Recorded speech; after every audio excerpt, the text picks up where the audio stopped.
방주에서 나온 노아의 아들은 셈과 함과 야벳이다. 함은 가나안의 조상이 되었다. 노아의 아들인데 이들에게서 인류가 나와서 온 땅 위에 퍼져나갔다. 노아는 처음으로 밭을 가는 사람이 되어서 포도나무를 심었다.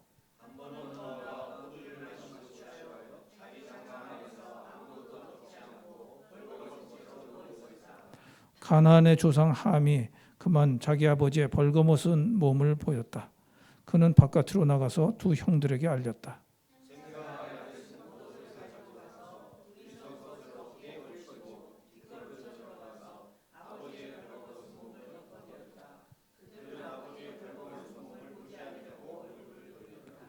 노아는 술에서 깨어난 뒤에 작은 아들이 자기에게 한 일을 알고서 이렇게 말하였다. 가나안은 저주를 받을 것이다. 가장 천한 종이 되어서 저의 형제들을 섬길 것이다. 그는 또 말하였다. 셈의 주 하나님은 찬양받으실 분이시다. 셈은 가나안을 종으로 부릴 것이다. 하나님이 야벳을 크게 일으키셔서 셈의 장막에서 살게 하시고 가나안은 종으로 삼아서 셈을 섬기게 하실 것이다. 다 함께 읽으시겠습니다. 홍수가 있은 뒤에도 노아는 350년을 더 살았다. 노아는 모두 950년을 살고 죽었다. 네, 이 시간에는 우리가 모두 사랑하고 존경하는 김한성 교수님 나오셔서 허물이 재앙이 되지 말게 하라는 제목으로 하나님의 말씀 메시지를 전해 주시겠습니다. 나오실 때 크게 한번 박수 쳐드리죠. 예, 감사합니다. 반갑습니다. 이제 곧 성탄절이에요, 그렇죠? 그래서 제가 오늘 빨간 그 터틀넥 셔츠를 입고 왔습니다. 그 우리나라는요, 그 오히려 요즘 돼 가지고 더 성탄절을 잘 이렇게 기념하는 것 같지가 않습니다, 그렇죠? 아마도 성탄절 하면은 그냥 그 로타리에 그 교차로에 이렇게 그 크리스마스 장식해 놓은 거 정도가 다가 아닌가 싶은데 서남아시아를 가게 되잖아요. 그러면 서남아시아에서는 성탄절을 11월 말부터 그 기념합니다. 그래가지고 그 가끔씩 제가 네팔의 그 성도들의 삶을 보는데요. 이제 여기저기 다니면서 크리스마스 캐롤링을 11월 말부터 하는 겁니다. 우리는 크리스마스 캐롤링 하면은 24일 날 밤에만 하잖아요. 요즘은 그것도 안 하지만, 근데 서남아시아에서는 거의 한 달 동안 캐롤링 하면서 성탄절을 기다리고 기념하고 그렇게 삽니다. 그런데 우리나라는 좀 그 성탄절 기념이 부족한 것 같습니다. 대신에 우리나라는요, 좀 연말의 그 느낌, 그것이 더 있는 것 같아요. 우리나라에 신문들이 참 많습니다, 그렇죠? 여러 가지 신문이 있는데 그 중에 하나가 그 교수 신문이라고 있습니다. 아마도 인터넷 신문이 아닐까 싶은데요. 이 교수 신문을 제가 왜 얘기를 하냐하면 연말이 되잖아요. 그러면 올해의 사자성어라고 하는 것을 발표를 합니다. 대개의 경우에 국문과, 사학과, 한문학과 쪽에 있으신 분들이 그 사자성어를 이렇게 추천을 해요. 그러면 그 중에서 몇 개를 놓고선 이제 그 뭐라 그럴까요? 투표 같은 거를 합니다. 그래가지고 하나가 딱 그 뽑히면 그거를 12월 초에 발표를 하는데 올해의 사자성어 뭐냐 하면은요, 변동불거입니다.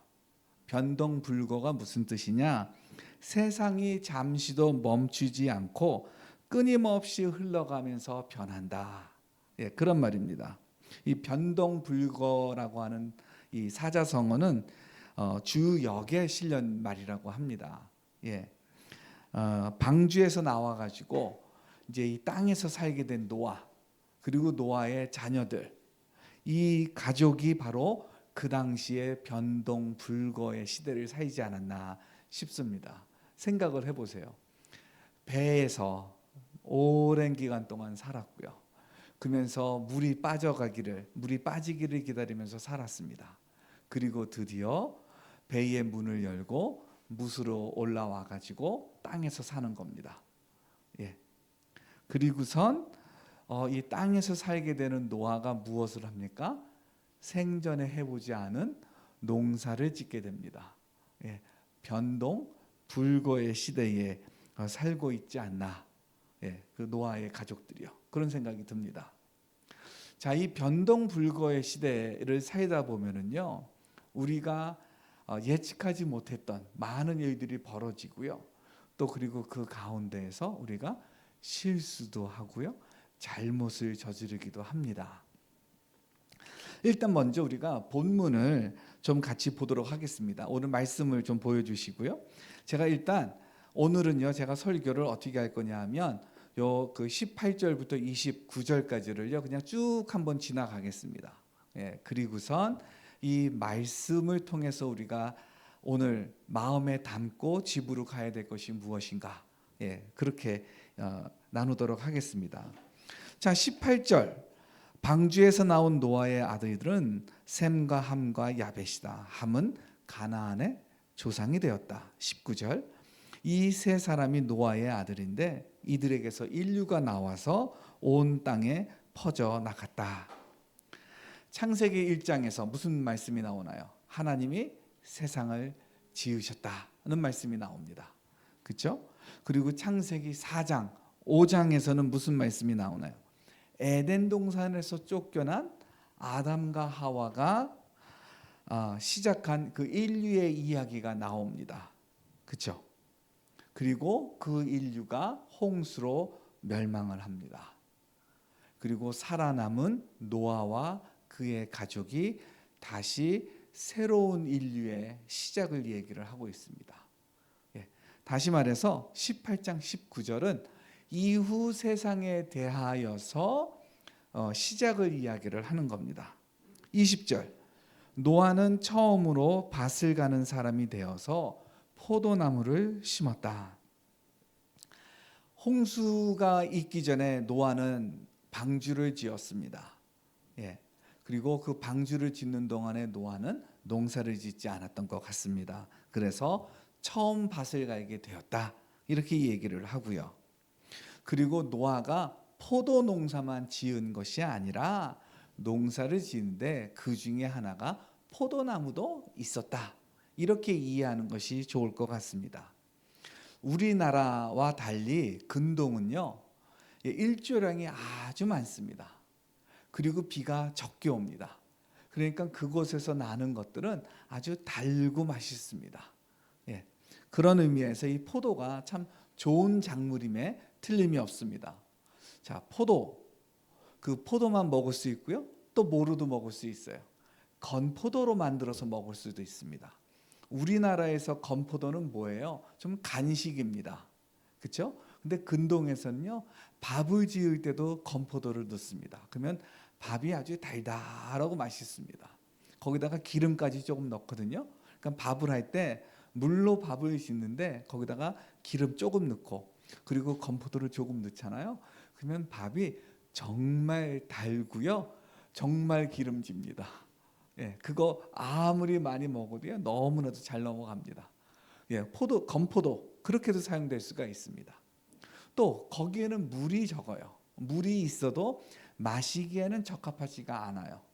그러니까 포도를 가지고 포도즙을 만들면 예, 식수 대신에 마실 수도 있습니다. 그리고 그 중에 일부는 또 사가 가지고 포도주가 될 수도 있겠죠.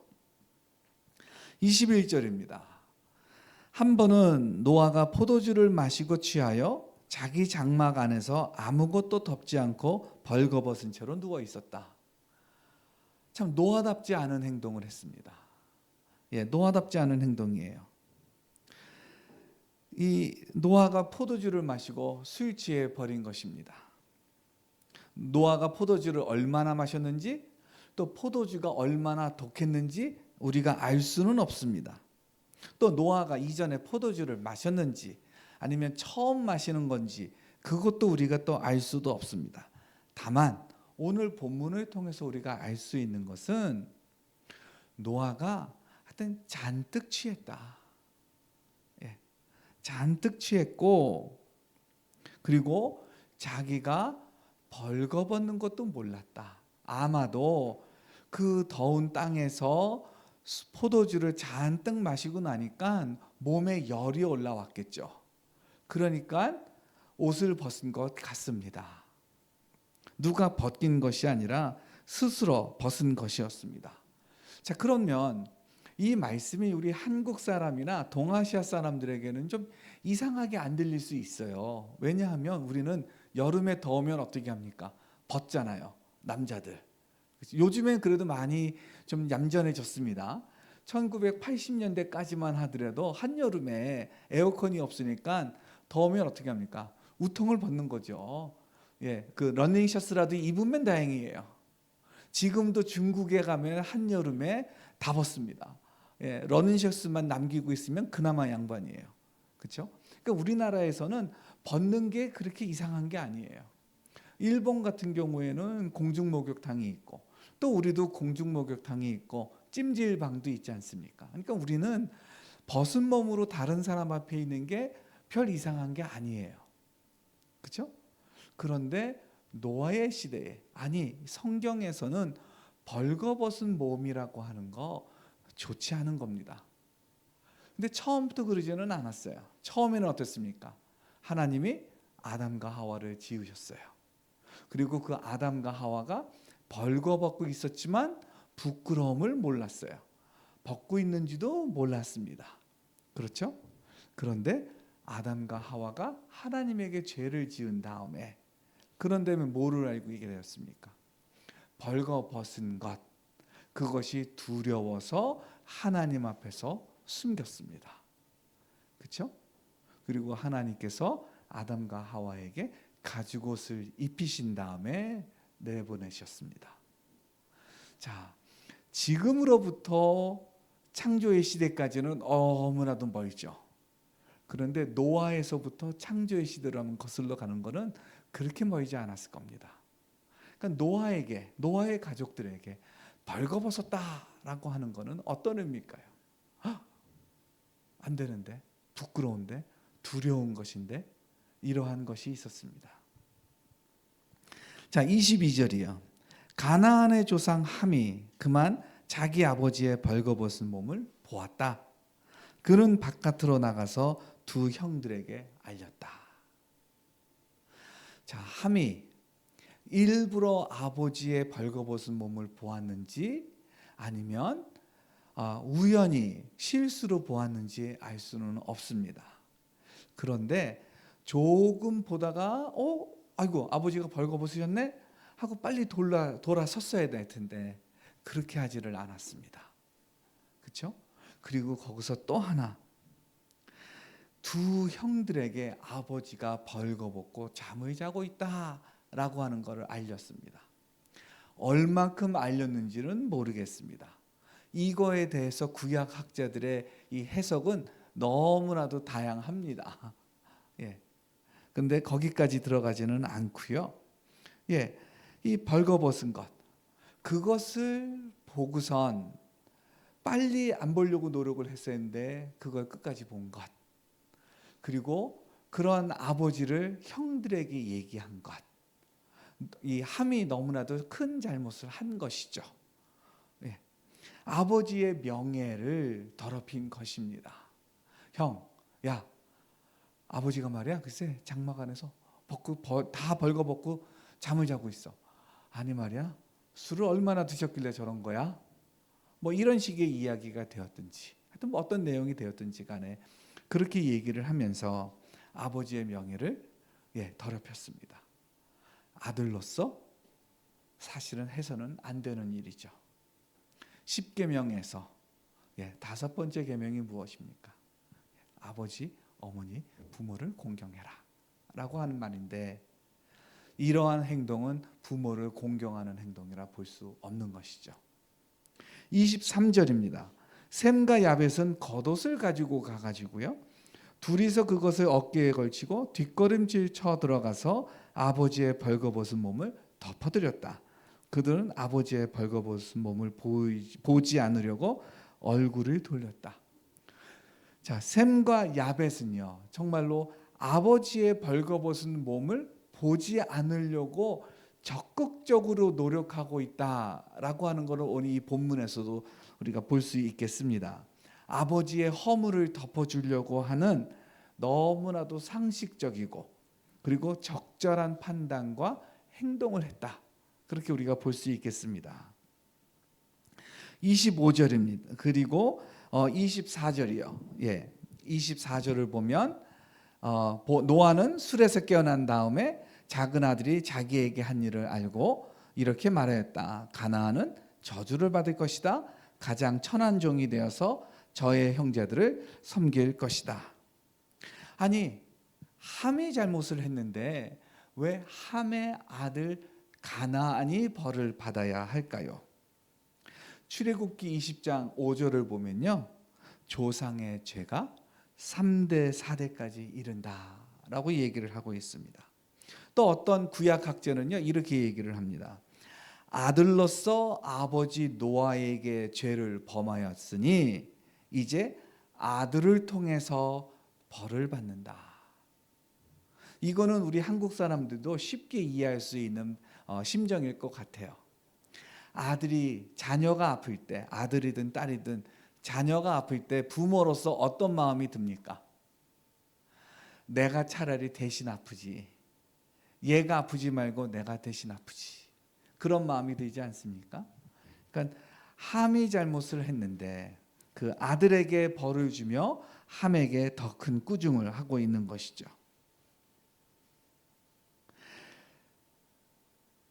자, 이 말은 또 우리가 이렇게도 생각할 수가 있을 것 같아요.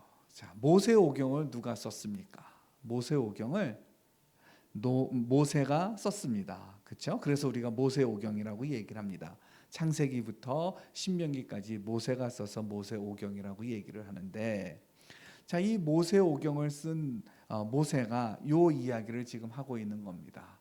그러면 이 이야기를 듣는 이스라엘 백성들은 광야에서 이스라엘 백성들이 이 말을 들을 때에 어떤 느낌이 들었을까요? 저기 저 가나안 땅의 저 사람들은 바로 우리의 종이 될 사람들이구나 라고 하는 걸 새롭게 또 깨달았을 것 같습니다. 그렇죠? 그리고 26절 말씀도 조금 또 이상해요.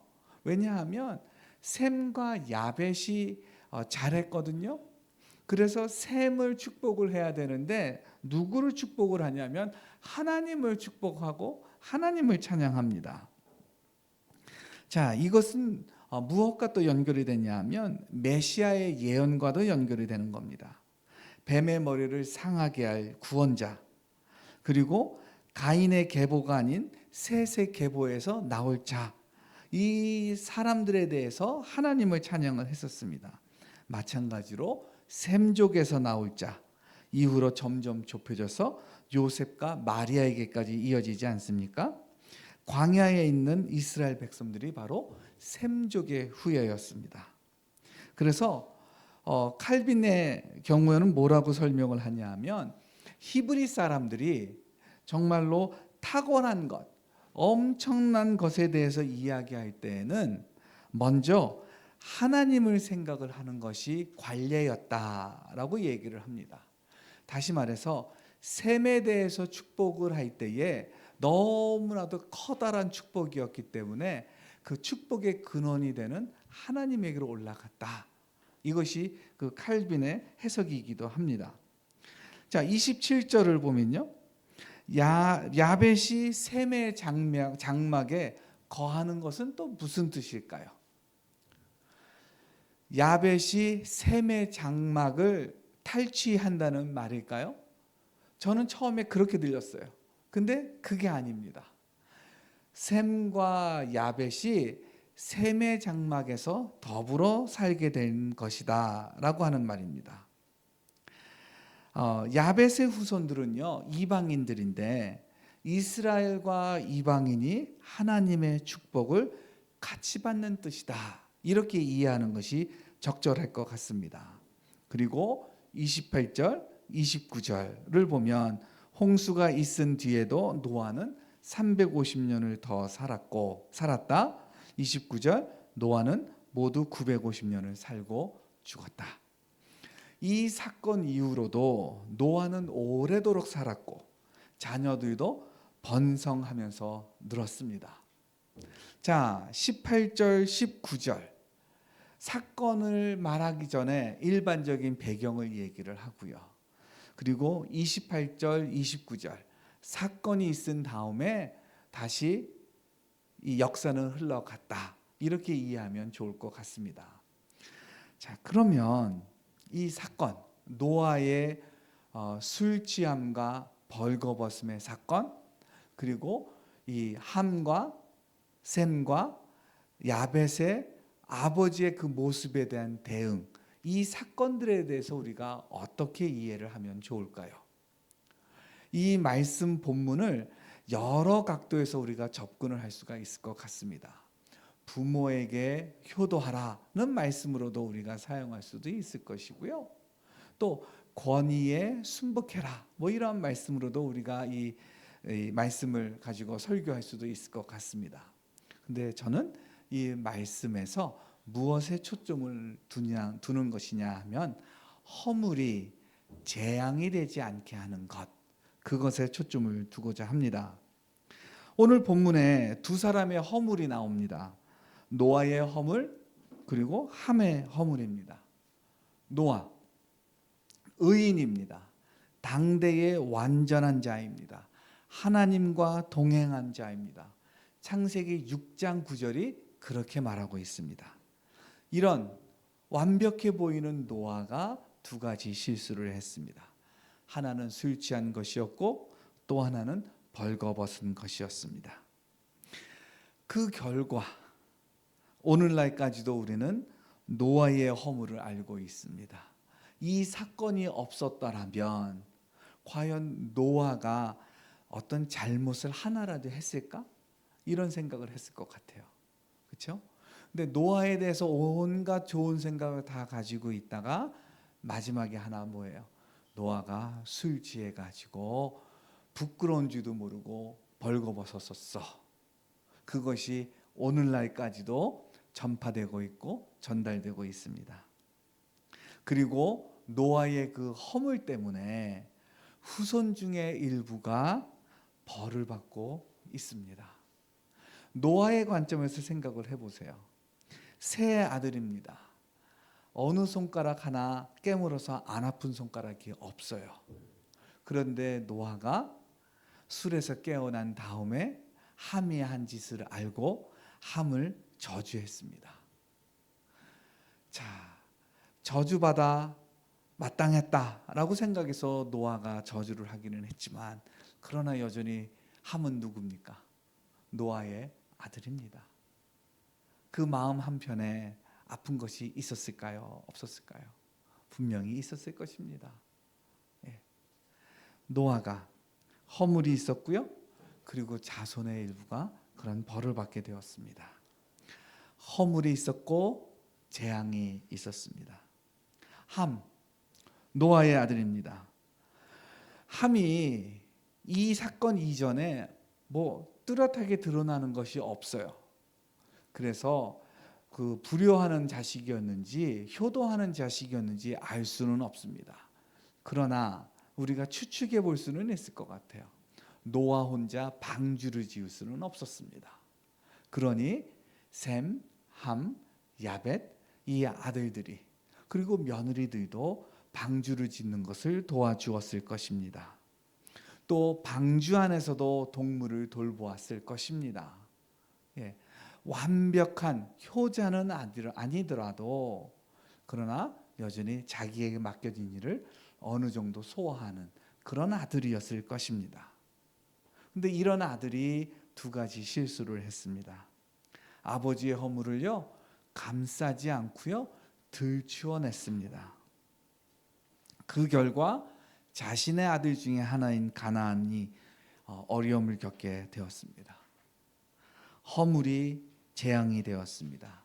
노아는 자신의 후손을 저주했고요.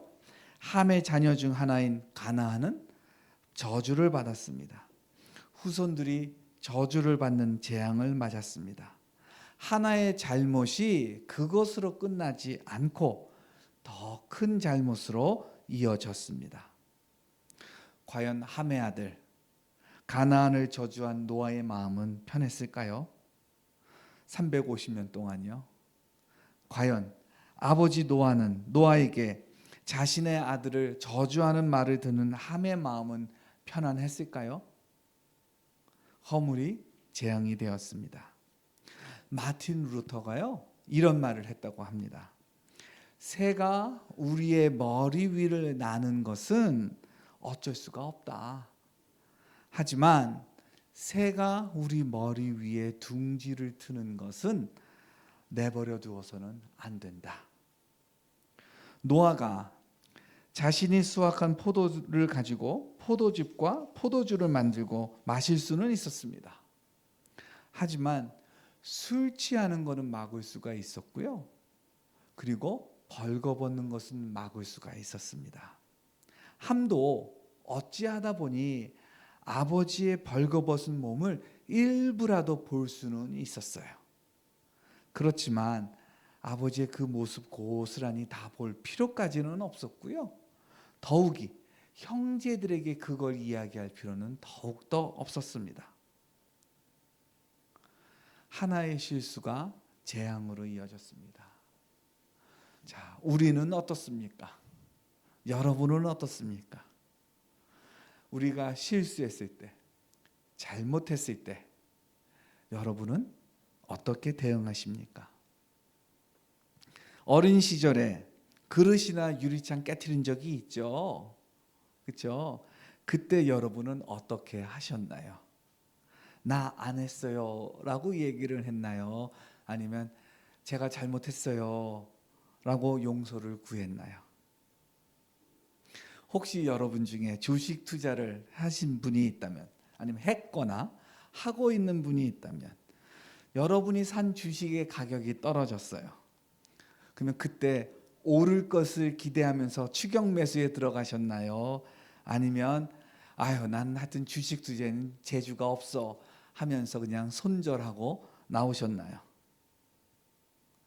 자, 이건 세상 사는 얘기입니다. 하나님께 최근에 우리가 잘못한 것이 있나요? 하나님 앞에서 우리가 실수하고 부끄러운 것이 있나요? 그것을 우리는 어떻게 대응하고 있습니까? 뻔뻔하게 하나님한테 아무 일 없었던 것처럼 얘기하고 있나요? 아니면 하나님 잘못했습니다 라고 얘기하고 있습니까? 혹시 우리 믿음의 형제 자매에게 실수한 것, 잘못한 것이 있습니까? 우리는 그것에 대해서 어떻게 대응하고 있습니까? 우리 집 주변의 이웃들에게 실수한 것 있습니까? 이것에 대해서 우리가 어떻게 대응하고 있습니까? 혹시 하나의 실수를, 하나의 잘못을 그것으로 놔두지 않고 그것을 재앙으로 만들어가고 있지는 않습니까?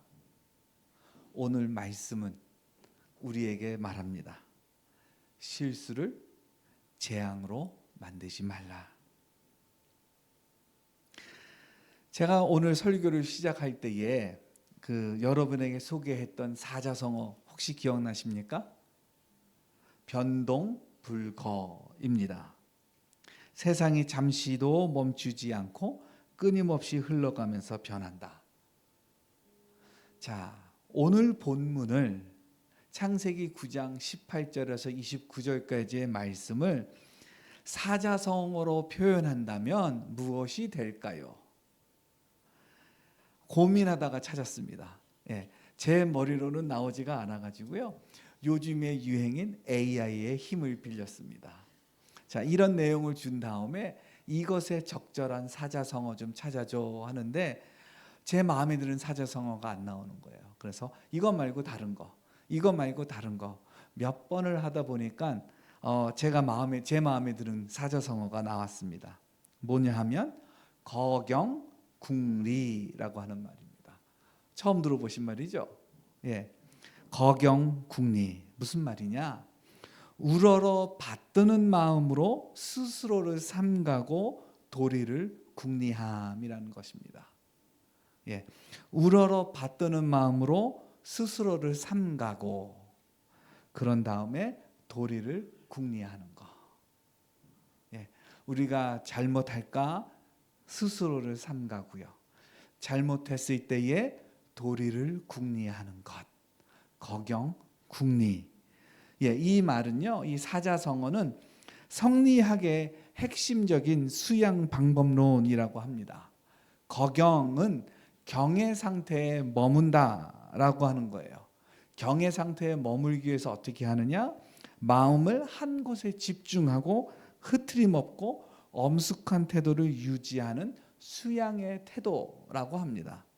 궁리는요, 사물의 이치를 끝까지 파고들어 궁구한다는 뜻입니다. 그래서 거경과 궁리가 별개의 말이었는데 정호와 정이라고 하는 형제가 송나라 때에 거경, 궁리를 하나의 표현으로 만들었다라고 얘기를 합니다. 거경, 궁리, 이거를 우리가 그냥 따라가면은요, 우리는 예수 믿는 사람이 아니라 유학하는 사람들이에요. 자, 그러면 거경, 궁리를 하되 우리가 어떻게 해야 될까요? 하나님을 기억하면서 해야 되겠습니다. 예수님께 의지하면서 거경, 궁리 해야 되겠습니다. 늘 성령의 인도하심을 따르면서 거경, 궁리를 해야 되겠습니다. 하나님을 기억하며 거경, 궁리를 하면 우리가 혹여 실수하거나 잘못할 수는 있습니다. 그런데 그것이 눈덩이처럼 불어나서 재앙을 당하는 것, 그것을 피할 수는 있습니다. 사랑하는 목사님들, 그리고 성도님 여러분, 하나님을 기억하면서 우리 거경, 궁리 합시다. 허물을 재앙으로 만들지 않기를 권면합니다. 같이 기도하겠습니다. 참으로 좋으신 하나님, 하나님의 인도하심을 받아 방주를 만들고 그 지구를 덮는 홍수 속에서도 주님을 의지하여 살았던 노아가 하나님 경솔한 실수를 하며 큰 잘못을 저질렀고, 그의 아들 함은 그것을 피할 수 있었음에도 불구하고 또 경솔히 실수하며 커다란 잘못을 저지른 것을 오늘 본문을 통해 봅니다. 하나님, 저희가 경건하기를 원하고 저희가 주 앞에서 올바로 있기를 원합니다. 저희 마음은 실수하지도 않기를 원하고 잘못하지 않기도 원하지만 우리가 연약하여 실수하고 잘못했을 때에 그것을 감추지 않고 회개하며 주 앞에 서서 우리가 우리의 잘못을 재앙으로 만들지 않는 그러한 지혜와 복을 누리게 하여 주옵소서. 하나님, 우리가 우리의 삶을 돌아보며 우리 스스로 사는 것이 아니라 하나님에게 의지하여 살며 믿음의 삶을 살며 주님께 영광 돌려드리는 그러한 거경, 궁리의 삶을 살 수 있도록 주여 함께하여 주옵소서. 감사합니다. 예수님의 이름으로 기도했습니다. 아멘.